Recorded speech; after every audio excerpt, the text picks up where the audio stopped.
Good evening दोस्तों। CDRK Saini B Ed classes में आप सभी का हार्दिक स्वागत है, अभिनंदन है। देखिए, हम प्रतिदिन आपके बीएड पाठ्यक्रम का अध्ययन कर रहे हैं और आज की क्लास में हम जो आपका पेपर है अधिगम के लिए आंकलन पेपर के अंतर्गत प्रायोजना, जिसे प्रोजेक्ट के नाम से जानते हैं, उस प्रायोजना निर्माण के पदों के बारे में हम विस्तार पूर्वक अध्ययन करेंगे कि प्रायोजना प्रोजेक्ट निर्माण के कौन कौन से पद हैं, कौन कौन सी स्टेप है जिनके माध्यम से एक प्रोजेक्ट पूरा होता है। इससे पहले की क्लास में हमने प्रायोजना के अर्थ के बारे में, उसकी परिभाषाओं के बारे में, उसके जन्मदाता के बारे में अध्ययन कर लिया है।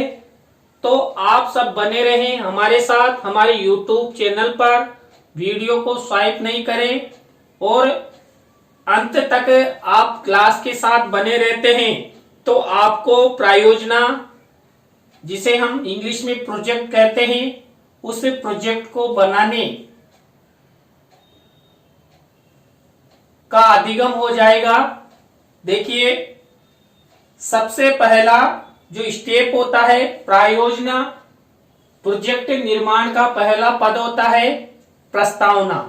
देखिए, हम किसी भी प्रकार का कोई प्रोजेक्ट निर्माण करते हैं तो सबसे पहले उसके बारे में प्रस्तावना बनाते हैं और उस प्रस्तावना में हमें क्या क्या करना चाहिए। देखिए, सबसे पहले हमें समस्या पर विचार करना चाहिए। समस्या का मतलब जो हम प्रोजेक्ट बनाने जा रहे हैं उस प्रोजेक्ट के बारे में हमें विस्तार पूर्वक विचार करना चाहिए कि प्रोजेक्ट क्या है और प्रोजेक्ट को हम कैसे पूरा कर सकते हैं और प्रोजेक्ट में हमें कौन कौन सी परेशानियां आएगी। तो प्रोजेक्ट या समस्या के निर्माण के समय उसकी प्रस्तावना के अंतर्गत हम सबसे पहले समस्या पर विचार करते हैं। इसके बाद समस्या के उत्पन्न होने का कारण, यानी कि जो हमें प्रोजेक्ट दिया हुआ है उस प्रोजेक्ट की क्या समस्या है, यानी कि प्रोजेक्ट को हम किस प्रकार पूरा कर सकते हैं। इसके बाद उस समस्या पर कार्य करने की क्षमता। देखिए, प्रोजेक्ट निर्माण के पदों के अंतर्गत जो हमारा पहला पद है प्रस्तावना, उसमें जो 3rd नंबर का विचार किया जाता है कि जो हमने समस्या लिए, जो नया प्रोजेक्ट हमारे द्वारा बनाया जाएगा, उस प्रोजेक्ट को पूरा करने की, निर्माण करने की, उस समस्या को दूर करने की क्षमता हम सब में है कि नहीं है, इस बारे में भी विचार किया जाता है। इसके बाद हम जब प्रोजेक्ट बनाना शुरू करते हैं तो उस समय हम यह भी देखते हैं कि विद्यालय का क्या नाम होगा, उसका कौन सा पता होगा, आदि के बारे में भी हम चर्चा करते हैं। इसके बाद देखते हैं प्रयोग किस पर किया जाएगा, यानी कि विद्यालय में जो स्टूडेंट होंगे उन स्टूडेंट्सों में से हम प्राथमिक स्तर पर या माध्यमिक स्तर पर या उच्च माध्यमिक स्तर पर उस प्रयोग को करेंगे जिसके माध्यम से हमारा प्रोजेक्ट कार्य या समस्या का समाधान हो सकेगा। देखिए, प्रोजेक्ट निर्माण के लिए या नया आविष्कार करने के लिए या समस्या के समाधान के लिए हमें उस प्रोजेक्ट का प्रयोग किसी अन्य विद्यार्थी या नागरिक पर करना होता है।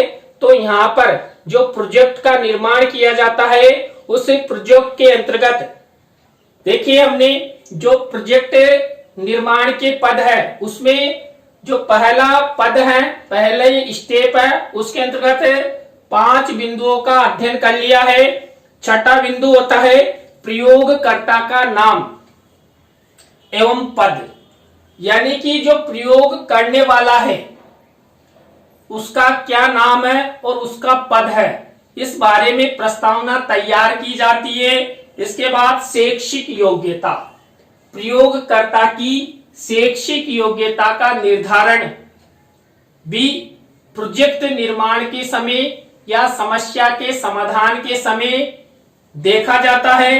इसके बाद अनुभव, जो प्रयोग करता है उसे प्रोजेक्ट बनाने का कितना अनुभव है, वो प्रोजेक्ट पूरा कर सकता है कि नहीं कर सकता, उसकी क्षमताएं हैं कि नहीं है, ये सब हम प्रस्तावना स्टेप के अंतर्गत देखते हैं।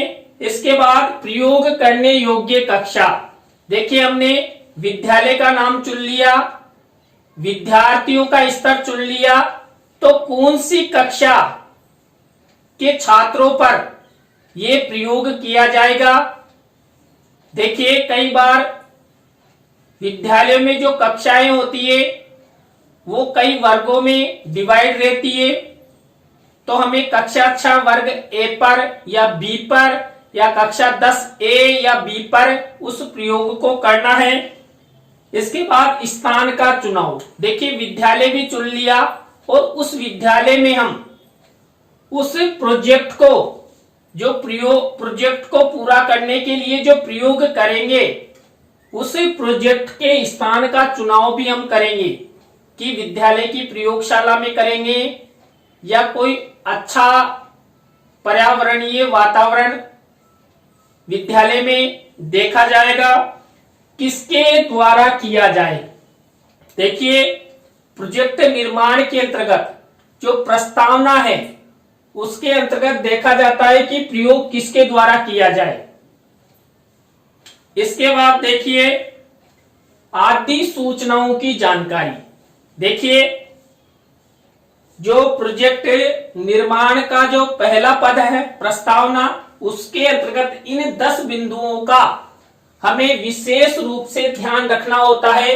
इन्हीं के द्वारा उस प्रोजेक्ट की या उस समस्या के समाधान की प्रस्तावना तैयार की जाती है।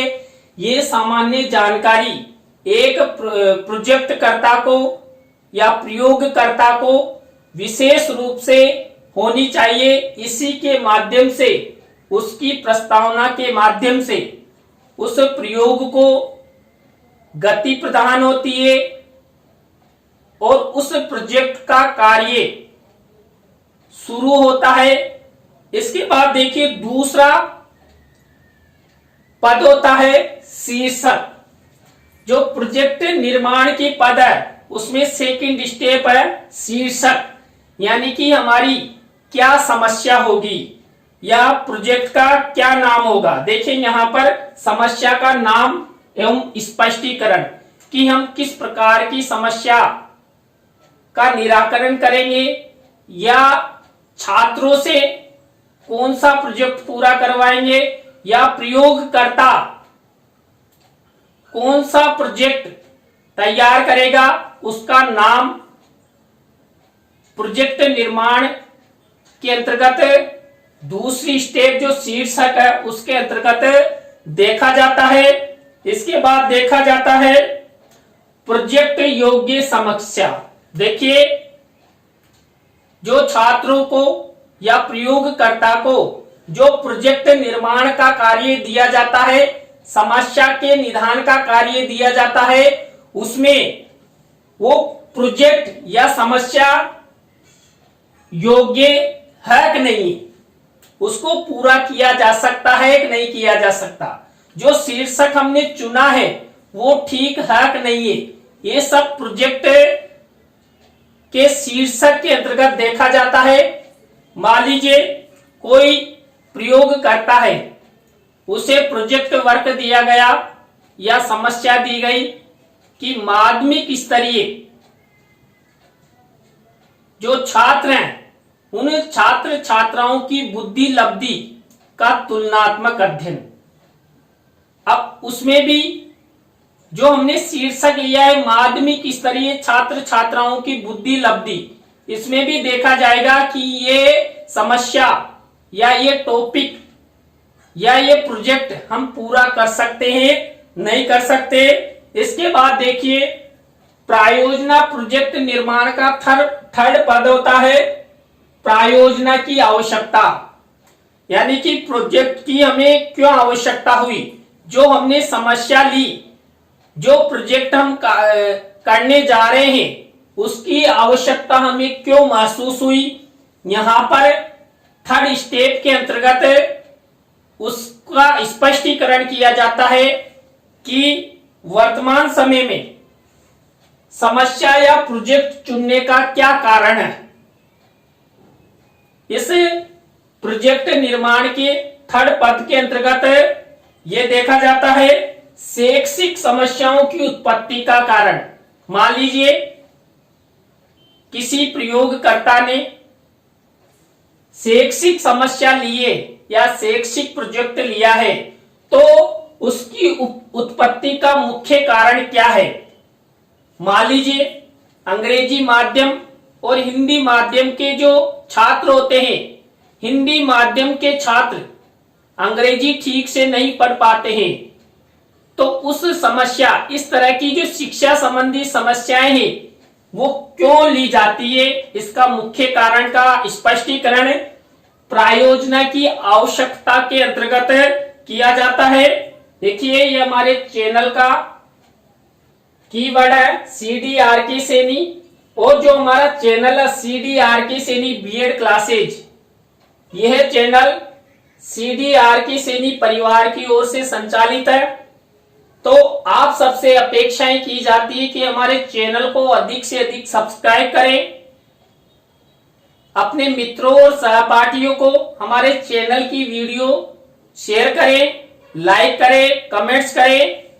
इसके बाद देखिए चौथी स्टेप होती है प्रायोजना प्रोजेक्ट समस्या की व्याख्या, यानी कि जो हमने समस्या चुनी, जो प्रोजेक्ट चुना, उस प्रोजेक्ट की व्याख्या इस स्टेप के अंतर्गत करते हैं कि अमुक समस्या उत्पन्न होने की परिस्थितियां कौन कौन सी, क्यों उत्पन्न हुई,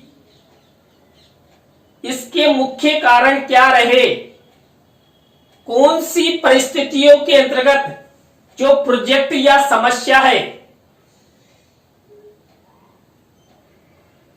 उसके माध्यम से हम किस प्रकार उस समस्या का समाधान कर सकते हैं। तो प्रायोजना प्रोजेक्ट समस्या की व्याख्या इस चौथी स्टेप के अंतर्गत की जाती है। पांचवी स्टेप होती है प्रयोग प्रायोजना की कल्पना। कल्पना मीन्स परिकल्पनाओं का निर्माण। जो हमने प्रोजेक्ट लिया है, जो समस्याएं हमने ली है, उसकी कल्पनाओं का निर्धारण इस पांचवी स्टेप के अंतर्गत प्रयोगकर्ता द्वारा काल्पनिक रूप से निर्धारित किया जाता है। देखिए हम जो भी प्रोजेक्ट प्रायोजना निर्माण के पदों का अध्ययन कर रहे हैं, ये नए रिसर्च के काम में भी लिया जाता है। आप एमएड करते हैं, पीएचडी करते हैं, एमफिल करते हैं, तो उस समय भी इस प्रोजेक्ट निर्माण के पदों का आपको प्रयोग करना होगा, और उसी के माध्यम से आप जो एक शोध बनाते हैं, उस शोध का समस्त कार्य इस प्रोजेक्ट निर्माण के पदों के आधार पर ही पूरा करना होता है। इसलिए आप हमारी क्लास के अंत तक बने रहें, जिससे आप यदि फ्यूचर में एमएड करते हैं, पीएचडी करते हैं या एमफिल करते हैं, तो वहां पर जो आप द्वारा शोध कार्य किया जाएगा तो उसमें आपको किसी प्रकार की कोई परेशानी नहीं आएगी। जो प्रयोग प्रायोजना की कल्पनाएं हैं, वो देखिए प्रयोग का मुख्य आधार क्या है और प्रयोग का मार्ग कौन सा है, यानी कि ये सब कल्पनाओं के माध्यम से, परिकल्पनाओं के माध्यम से, हाइपोथेसिस के माध्यम से निर्धारित किया जाता है कि अमुक जो प्रोजेक्ट है, समस्या है, उसकी क्या क्या कल्पनाएं निर्धारित की जाएगी, कौन कौन से प्रयोग के उद्देश्य होंगे, जिसके आधार पर हम अमुक समस्या का निदान कर पाएंगे या उस प्रोजेक्ट को पूरा कर पाएंगे। इसके बाद देखिए परिकल्पनाओं का निर्माण। जो पांचवी स्टेप है उसके अंतर्गत इन 4 बिंदुओं का अध्ययन किया जाता है। इसके बाद देखिए छठी स्टेप होती है सीमांकन। इस स्टेप के अंतर्गत जो हमारा प्रोजेक्ट होता है उस प्रोजेक्ट या समस्या का निर्माण या समाधान करते समय हम सीमांकन निर्धारित करते हैं कि प्रोजेक्ट की कक्षा कौन सी होगी और छात्रों का स्तर क्या होगा। हमें प्राथमिक स्तर के छात्र लेंगे या माध्यमिक स्तर के छात्र लेंगे या उच्च माध्यमिक स्तर के छात्र लेंगे या महाविद्यालय स्तर के छात्र लेंगे और कौन सी कक्षा के छात्रों पर हम जो प्रायोजना या प्रोजेक्ट बनाने जा रहे हैं उसका जो प्रयोग है, जो परीक्षण है, वो उन छात्रों पर, उस कक्षा के छात्रों पर हम परीक्षण करेंगे जिससे हमारा प्रोजेक्ट पूरा होगा, हमारी समस्या का समाधान होगा। इसके बाद देखिए समय, हम समय भी निर्धारित करेंगे कि अमुक समस्या को, अमुक प्रोजेक्ट को हम 1 वर्ष में या 6 माह में पूरा करेंगे। तो अमुक समस्या का समय भी सीमांकन के अंतर्गत किया जाता है। कार्य का अनुमान, देखिए जो समस्या या प्रोजेक्ट हमारे द्वारा बनाया जाता है उस अमुक समस्या या प्रोजेक्ट के कार्य का अनुमान लगाया जाता है कि हम इस अमुक समस्या या प्रोजेक्ट को 2 वर्ष में पूरा कर लेंगे और हमें इस समय के दौरान कौन कौन से कार्य करने होंगे वो सब सीमांकन के अंतर्गत निर्धारित किया जाता है कि हम राजस्थान में या इंडिया में कौन सा जिला, कौन सा विद्यालय, कौन सी कक्षा, छात्रों का स्तर, ये सब सीमांकन स्टेप के अंतर्गत करते हैं। देखिए हमारे चैनल का कीवर्ड है CDRK सैनी बीएड क्लासेज। इसे आप गूगल, यूट्यूब, विडमेट, फेसबुक आदि पर CDRK सैनी द्वारा सर्च कर सकते हैं और CDRK सैनी परिवार की ओर से संचालित जितने भी यूट्यूब चैनल है उन सबका अधिगम आप CDRK सैनी कीवर्ड द्वारा कर सकते हैं। इसके बाद 7वीं स्टेप होती है प्रोजेक्ट की रूपरेखा।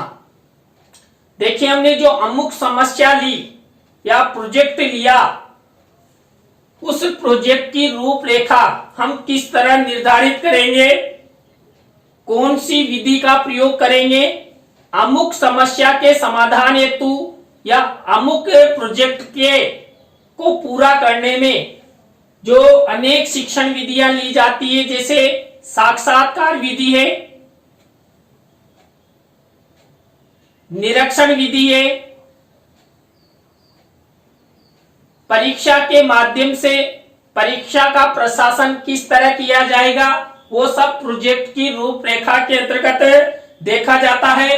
कार्यकलापों का स्पष्टीकरण इस स्टेप के अंतर्गत किया जाता है कि हम जो प्रोजेक्ट या समस्या हमारे द्वारा ली गई है उस अमुक समस्या या प्रोजेक्ट को बनाने में कौन कौन से क्रियाकलाप हमारे द्वारा किए जाएंगे, उन सब का निर्धारण 7वीं स्टेप के अंतर्गत किया जाता है। और उस प्रोजेक्ट और समस्या के निदान हेतु जो प्रयोगकर्ता द्वारा, शोधार्थी द्वारा जो प्रयोग किया जाता है उसका भी निर्धारण किया जाएगा, ये 7वीं स्टेप के अंतर्गत। इसके बाद जब हमने प्रयोग कर लिया, सीमांकन कर लिया, परीक्षा का प्रशासन कर लिया, तो उसके बाद 8वीं स्टेप आती है आंकड़े एकत्रित करना। अब आंकड़े एकत्रित क्यों किए जाते हैं? क्योंकि हमने जो अमुक प्रोजेक्ट या अमुक समस्या लिए उसके समाधान हेतु आंकड़े एकत्रित किए जाते हैं। इस 8वीं स्टेप में हम जो आंकड़े एकत्रित करने की विधियों के बारे में जानते हैं कि कौन सी विधि के माध्यम से हम आंकड़े एकत्रित कर सकते हैं और इस आंकड़े एकत्रित करना स्टेप के अंतर्गत हम मध्यमान, मध्यांक, विचलन, सहसंबंध आदि ज्ञात करते हैं। इन सबके देखिए सांख्यिकी विधियां हैं, मध्यमान, मध्यांक, विचलन, सहसंबंध आदि के द्वारा अमुक समस्या या अमुक प्रोजेक्ट को पूरा किया जाता है, आंकड़े एकत्रित किए जाते हैं। इसके बाद उपकरण सामग्री, 9वीं स्टेप होती है उपकरण सामग्री, कि हमारे द्वारा जो अमुक प्रोजेक्ट या समस्या ली गई है, इस समस्या का निर्धारण कौन कौन सी उपकरण सामग्री द्वारा हम पूरा कर सकते हैं। देखिए परीक्षण, प्रयोगकर्ता समस्या के समाधान हेतु परीक्षण लेता है। इससे पहले हमने सीमांकन कर लिया था, तो उस सीमांकन के अंतर्गत कक्षा और बालकों के स्तर के अनुसार परीक्षण किया जाता है। तो उसके बाद प्रशासन किया जाता है कि परीक्षण का प्रशासन कैसे किया जाएगा। छात्रों को कक्षा कक्ष में बिठाया जाएगा या बाहर किसी मैदान में, या साक्षात्कार विधि से या निरीक्षण विधि से उनका मूल्यांकन किया जाएगा, और अमुक प्रोजेक्ट या समस्या के समाधान में जो परीक्षण है उस परीक्षण का प्रशासन निर्धारित किया जाएगा। इसके बाद सांख्यिकी विधियां, देखिए इससे पहले कि जो स्टेप हैं प्रोजेक्ट की रूपरेखा, उसके अंतर्गत हमने सांख्यिकी विधियों के बारे में आपको बताया था। मध्यमान, मध्यांक, विचलन, सहसंबंध आदि जो सांख्यिकी विधियां हैं वो अमुक प्रोजेक्ट के उपकरण सामग्री के रूप में प्रयोग की जाती है। देखिए हमारे चैनल का कीवर्ड है मोनो है, CDRK Saini, B Ed classes by CL Saini. इसके बाद 10वीं स्टेप होती है आंकड़ों का विश्लेषण तथा निष्कर्ष। हमने सब कुछ कर लिया, प्रोजेक्ट या समस्या की रूपरेखा तैयार कर ली, सांख्यिकी विधियां का पता लगा लिया कि कौन कौन सी सांख्यिकी विधियों के माध्यम से हम अमुक समस्या या प्रोजेक्ट को पूरा करेंगे, कहां तक हमारा सीमांकन रहेगा, हमारा कहां तक जो उस प्रोजेक्ट को पूरा करने का समय होगा। इन सब के बाद में हम देखते हैं आंकड़ों का विश्लेषण तथा निष्कर्ष। जो परीक्षण के द्वारा हमें आंकड़े मिले, उन आंकड़ों का विश्लेषण और निष्कर्ष जो हमारी 10वीं स्टेप है उसके अंतर्गत किया जाता है कि समस्या के उद्देश्यों को ध्यान में रखकर आंकड़ों का विश्लेषण किया जाता है। देखिए हमने पहले परिकल्पनाओं का निर्माण किया था, उद्देश्यों का निर्धारण किया था, तो उन उद्देश्यों के आधार पर जो आंकड़े एकत्रित होते हैं उन आंकड़ों का विश्लेषण किया जाता है। सांख्यिकी विधियों का प्रयोग, देखिए आंकड़ों के विश्लेषण में और निष्कर्ष में हम क्या करते हैं, सांख्यिकी विधियों का प्रयोग करते हैं।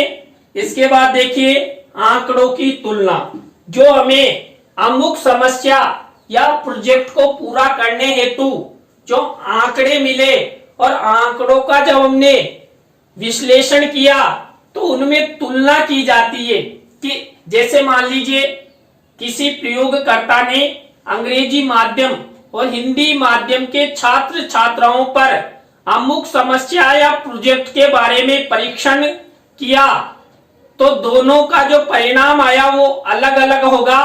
तो उस परिणाम की तुलना यहाँ पर प्रयोगकर्ता शोधार्थी द्वारा की जाएगी। ये 10वीं स्टेप के अंतर्गत होता है।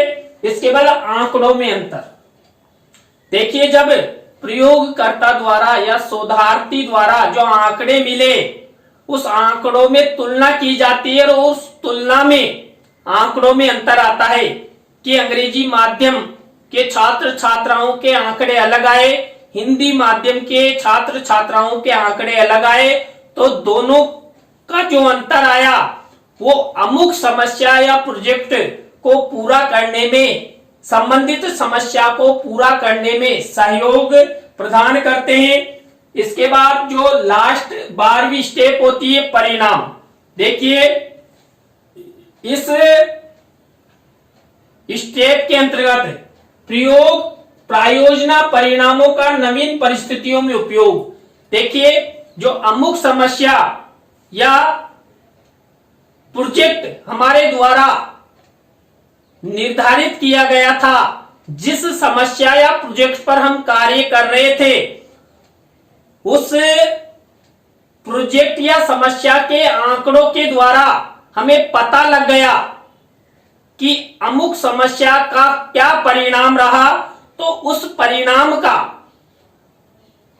जो नवीन परिस्थितियां हैं, यानी नए जो समस्याएं हैं, नए जो प्रोजेक्ट हैं, उन पर हम उनके माध्यम से कार्य कर सकते हैं। परिकल्पनाओं की पुष्टि। देखिए परिणाम जो स्टेप है उसके अंतर्गत हम परिकल्पनाओं की पुष्टि करते हैं। इसके बाद देखिए समस्या प्रोजेक्ट का अन्य परिस्थितियों में परीक्षण, यानी कि उस प्रोजेक्ट या समस्या के जो आंकड़े मिले हैं उसका हम अन्य परिस्थितियों में भी परीक्षण कर सकते हैं। ये देखिए अंतिम संदर्भ ग्रंथ सूची होती है जो हमने प्रयोग या समस्या समाधान हेतु जो उस समस्या या समाधान हेतु अनेक उपकरणों का सहयोग लिया। उन उपकरणों में हमने कौन कौन सी पुस्तकों का सहयोग लिया, उन पुस्तकों का नाम निर्धारण किया जाता है। संदर्भ ग्रंथ सूची में पुस्तकों का नाम, पत्र पत्रिकाओं का नाम, लेखक का नाम, प्रकाशन का नाम, स्थान, ये सब संदर्भ ग्रंथ सूची के अंतर्गत। मान लीजिए आपने अपने प्रोजेक्ट को पूरा करने में या समस्या के समाधान में मनोविज्ञान की किसी पुस्तक का सहयोग लिया, तो मान लीजिए आपने पीडी पाठक की पुस्तक का सहयोग लिया, तो उसके लेखक का नाम आ गया, पुस्तक का नाम शिक्षा मनोविज्ञान आ गया, कौन से सत्र में बनी और किस प्रकाशन के द्वारा वो पुस्तक निर्मित है। इसके बाद कौन कौन सी पत्र पत्रिकाओं का आपने सहयोग लिया, उन सब की सूची। जो आपका प्रोजेक्ट है, आपकी जो समस्या है, आपका जो शोध है, रिसर्च है, उसके अंत में ये संदर्भ ग्रंथ सूची संधारित की जाती है। तो आप सबको बहुत बहुत धन्यवाद जो आप सब हमारी क्लास के अंत तक बने रहें। और आज हमने प्रायोजना प्रोजेक्ट निर्माण के पदों के बारे में अध्ययन किया। यदि आप भी फ्यूचर में एमएड, पीएचडी या एमफिल करना चाहते हैं तो ये प्रोजेक्ट निर्माण के पद आपके जीवन के लिए, आपके प्रोजेक्ट को या आपकी समस्याओं को पूरा करने में सहयोग प्रदान करेंगे।